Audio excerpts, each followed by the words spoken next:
In 1961, cosmonaut Gurman Titov became the first person to throw up in space.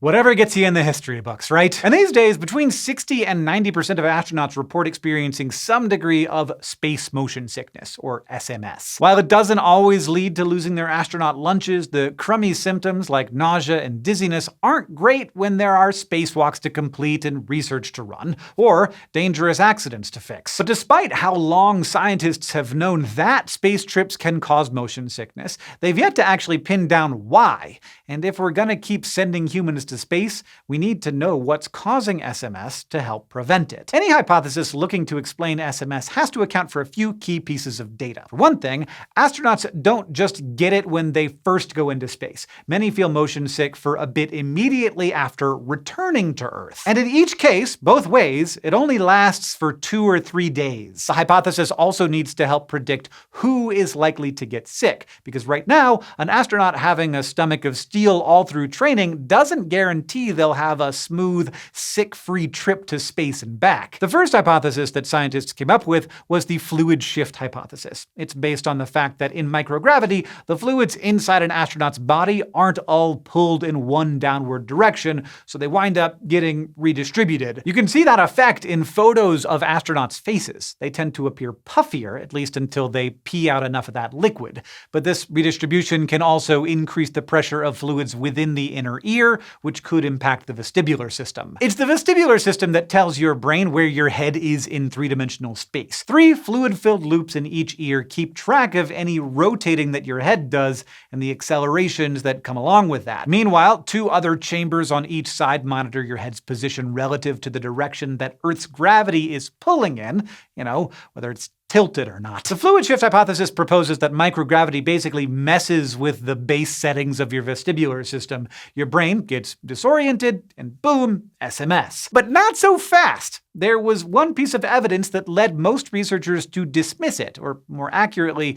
a lack of evidence. The crews of early space missions, especially the Mercury and Gemini missions, rarely reported SMS symptoms. Their missions may have been more limited than a 6-month stay on the International Space Station, or even a week or 2 aboard the space shuttle, but their bodies still would have experienced these fluid shifts. But it's possible that the threat of being known forever as a person who got space sick made them reluctant to admit that they did get SMS. While that fluid shift may play some role in disorienting astronauts, we've got to continue our research for the true culprit of SMS. Sensory conflict hypothesis is most similar to how we think motion sickness works down here on Earth. Like if you're riding in a car along a winding or bumpy road, vestibular signals tell the brain you're moving, but if you are focused on reading a book inside that car, visual signals report everything is holding still. So you've got 2 different systems in your body sending mismatched messages, your brain gets confused, and you feel sick to your stomach. Now, how might this translate to space? Well, remember, the vestibular system tells you how tilted your head is compared to the direction of gravity. It can do this thanks to gumdrop-like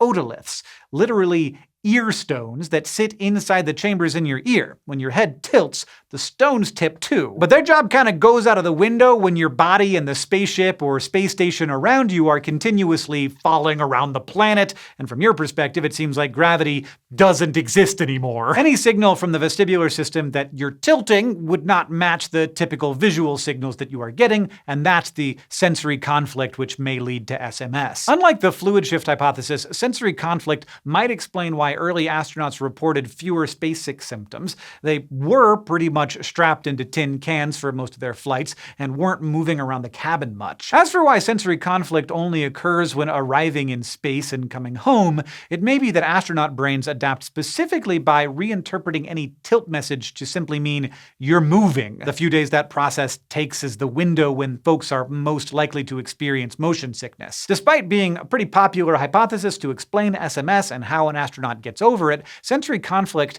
can't paint the whole picture. It cannot explain why only some astronauts suffer from SMS and cannot predict who will experience it. So, scientists have another idea. the otolith asymmetry hypothesis. Those ear stones are made up of tiny calcium carbonate crystals, and it's possible that your left ear might have more or simply larger stones than the right ear, or vice versa. This asymmetry would make one ear slightly more sensitive to gravity than the other, but you have spent your whole life naturally figuring out how to compensate for that in Earth's standard gravity. Once again, switching to the microgravity of orbit messes all that up. Some researchers believe that the larger the asymmetry is to begin with, the more motion sickness an astronaut is likely to feel while the brain retrains itself. In fact, research published back in 2008 demonstrated that people with greater otolith asymmetry tend to experience more motion sickness after spinning around a centrifuge. Now, even though the centrifuge could replicate a shift in gravity, it was still a ground-based experiment.